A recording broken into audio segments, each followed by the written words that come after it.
O Senhor esteja convosco.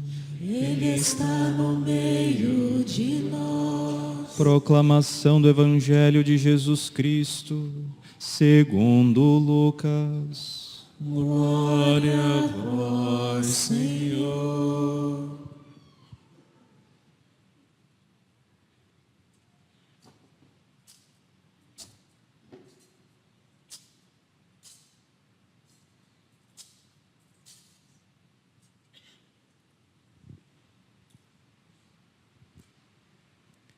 Naquele tempo, o mestre da lei se levantou e, querendo pôr Jesus em dificuldade, perguntou: Mestre, que devo fazer para receber em herança a vida eterna? Jesus lhe disse: O que está escrito na lei? Como lês? Ele então respondeu: Amarás o Senhor teu Deus de todo o teu coração e com toda a tua alma, com toda a tua força e com toda a tua inteligência, e ao teu próximo como a ti mesmo. Jesus lhe disse: Tu respondeste corretamente, faze isso e viverás. Ele, porém, querendo justificar-se, disse a Jesus: E quem é o meu próximo? Jesus respondeu: Certo homem descia de Jerusalém para Jericó e caiu nas mãos de assaltantes. Estes arrancaram-lhe tudo, espancaram-no e foram-se embora, deixando-o quase morto. Por acaso, um sacerdote estava descendo por aquele caminho. Quando viu o homem, seguiu adiante pelo outro lado. O mesmo aconteceu com o levita. Chegou ao lugar, viu o homem e seguiu adiante pelo outro lado. Mas um samaritano, que estava viajando, chegou perto dele, viu-o e sentiu compaixão. Aproximou-se dele e fez curativos, derramando óleo e vinho nas feridas. Depois colocou o homem em seu próprio animal e levou-o a uma pensão onde cuidou dele. No dia seguinte, pegou 2 moedas de prata e entregou-as ao dono da pensão, recomendando: Toma conta dele. Quando eu voltar, vou pagar o que tiveres gasto a mais. E Jesus perguntou: Na tua opinião, qual dos 3 foi o próximo do homem que caiu nas mãos dos assaltantes? Ele respondeu: Aquele que usou de misericórdia para com ele. Então Jesus lhe disse: Vai e faze a mesma coisa.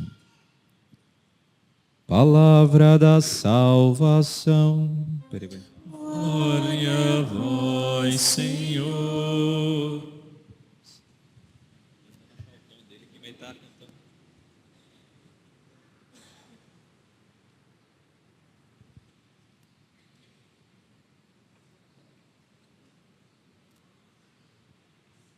Queridos irmãos, queridas irmãs, com grande alegria nos reunimos neste dia para celebrar a ressurreição do Senhor, este domingo, dia que o Senhor fez para nós. E nessa ocasião, nós vemos aqui este diálogo entre Jesus e o mestre da lei, que vem mais uma vez revelar aquilo que é a fonte, a origem de todo o nosso proceder. Como assim, padre? Vejam só. O mestre da lei querendo pôr Jesus em dificuldade, faz essa pergunta: o que devo fazer para receber em herança a vida eterna? Jesus, que consegue ver os corações e percebendo essa intenção no coração desse homem, devolve a pergunta para ele, porque sabe que ele, de alguma forma, sabe a resposta da pergunta. Como lês? O que está escrito lá na Sagrada Escritura? E ele então recorda o mandamento de amar a Deus com todo o coração, com toda a alma, com todo o entendimento, e amar o próximo como a si mesmo. Vejam, não são mandamentos novos, no sentido de que ninguém sabia. Já o Antigo Testamento pregava sobre esses mandamentos. Mas aí o homem, querendo se justificar, pergunta a Jesus: tá, mas quem é o meu próximo? E aí Jesus vai e conta uma parábola. Quando a gente escuta a parábola do samaritano, a gente tem uma tendência de logo já entender isso como um preceito moral, que Jesus está mandando a gente fazer alguma coisa. E de fato está. Mas o que nós precisamos entender é o seguinte, que exercitar a misericórdia e viver esse amor ao próximo não é algo que tem origem em nós mesmos. É algo que vem de Cristo, é algo que vem de Deus, porque Deus por primeiro agiu com misericórdia. Ele é a fonte de toda misericórdia, Ele é a fonte de todo amor. Como eu disse, no Antigo Testamento já havia os 2 mandamentos de amar a Deus e o próximo. O problema é que ninguém conseguia fazer isso. Ninguém conseguia fazer isso com perfeição. Por quê? Porque no Antigo Testamento ainda estávamos sobre o regime da lei. A lei estava escrita lá na pedra, mas não havia na pessoa a graça de Deus necessária para viver esses mandamentos. Pelo menos não era o caminho normal. Muitos tiveram dificuldade. Por quê? Porque é Cristo, nosso Senhor. Ele que por primeiro é o ser humano que consegue amar a Deus e amar o próximo. E por isso, o bom samaritano, no fundo, o primeiro bom samaritano e o único, é Jesus. Então vamos entender a parábola a partir disso. Vejam só, Jesus diz: certo homem descia de Jerusalém para Jericó e caiu nas mãos de assaltantes. E descia mesmo. Jerusalém fica bem alta em relação a Jericó. E os santos padres interpretam a descida desse homem como a queda de Adão e Eva lá no paraíso. A Jerusalém é essa vida na graça e na santidade de Deus. E Adão e Eva desceram, caíram nas mãos de assaltantes, caíram na lábia de Satanás. E nessa desconfiança de Deus, abandonam a cidade santa, a santidade, e caem em Jericó. Jericó significa lua, é um lugar escuro, é um lugar que não tem vida, é um lugar que não tem brilho próprio. Eles caem nessa condição mortal.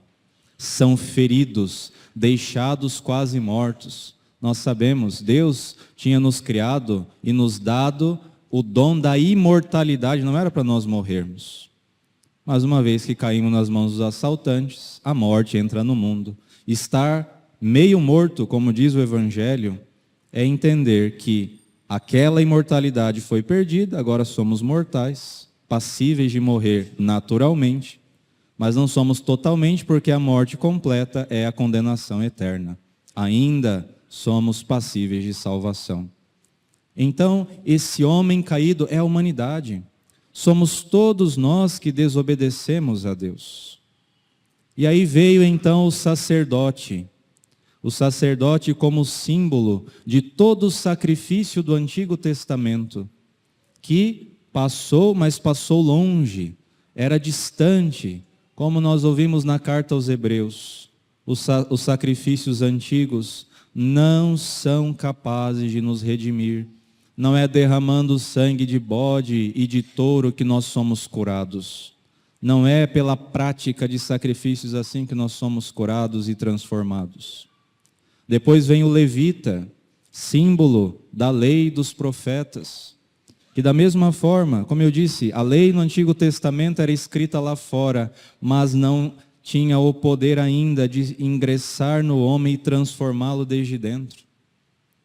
A lei e os profetas eram grandes avisos, mas ainda não eram remédio de salvação.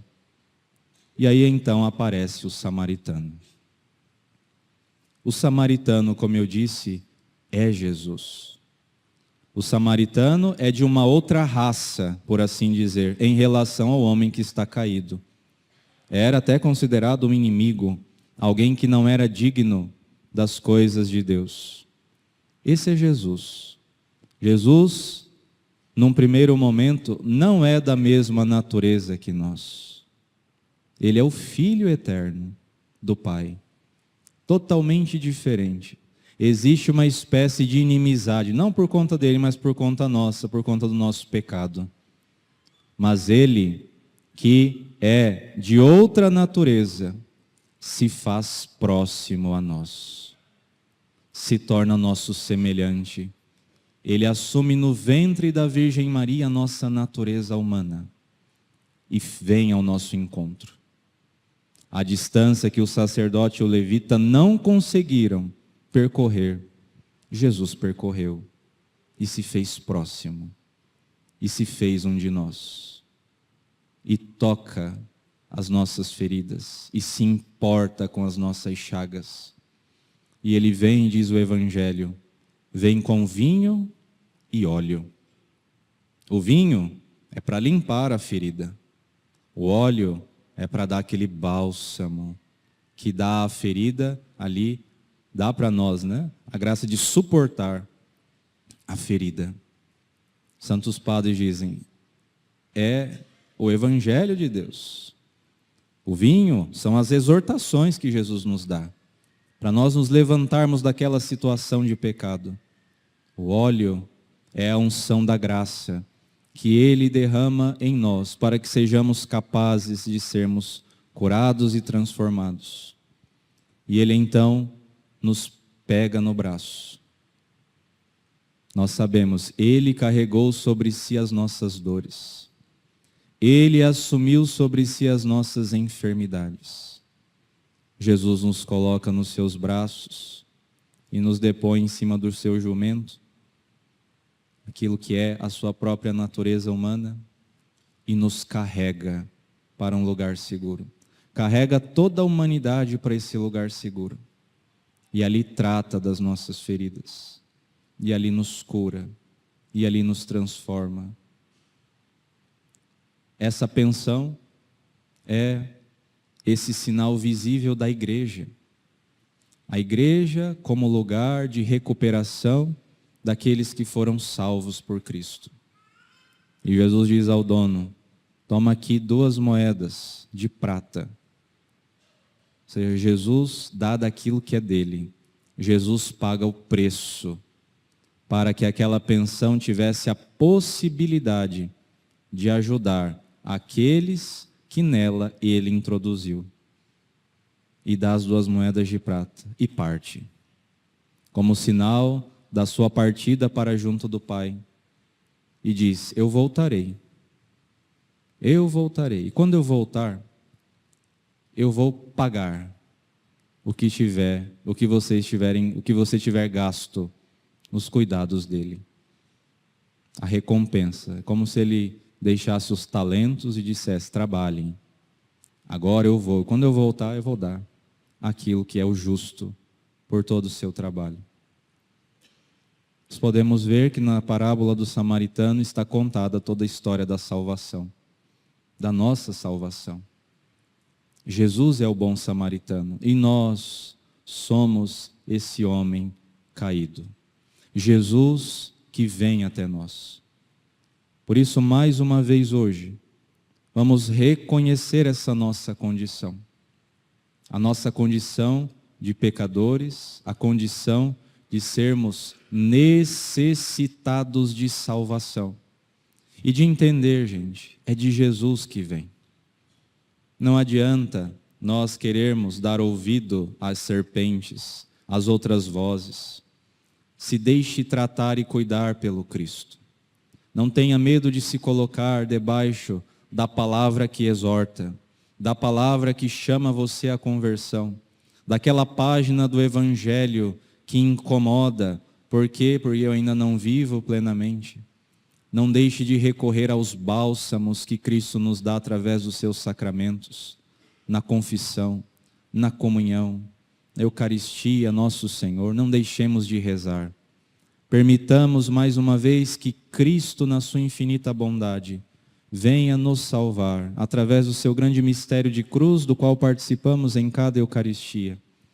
Permitamos que na igreja nós sejamos restaurados e fortalecidos. Tudo isso para quê? Para que também nós façamos a mesma coisa. Agora sim, vai e faze a mesma coisa. De entender, não comece em você. Jesus não está dando só um exemplo. Jesus está mostrando que Ele é a cabeça de toda a criação, como nós ouvimos na segunda leitura. Ele é o princípio de toda a vida da graça. E quando você está unido a Cristo, você é exortado, você é fortalecido, você é cuidado, você é enviado. E em Cristo você pode se tornar esse samaritano. Aí sim, para aqueles que estão à sua volta. Nós não recebemos tudo isso de Cristo para ficarmos fechados em nós mesmos.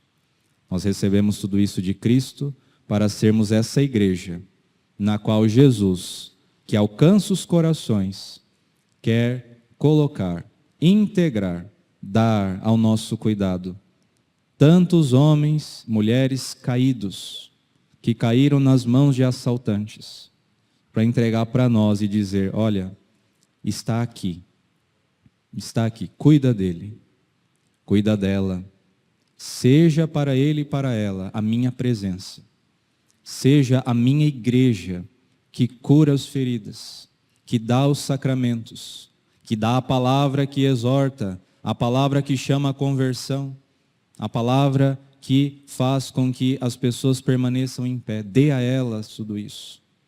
Seja você, esse meu jumentinho em cima do qual eu carrego todos aqueles que estão caídos à beira do caminho. Esse mandato de Cristo só faz sentido assim. Porque se for só para mandar a gente fazer as coisas, isso o Antigo Testamento já fazia. Mas a grande novidade é que Ele viveu plenamente o mandamento do amor.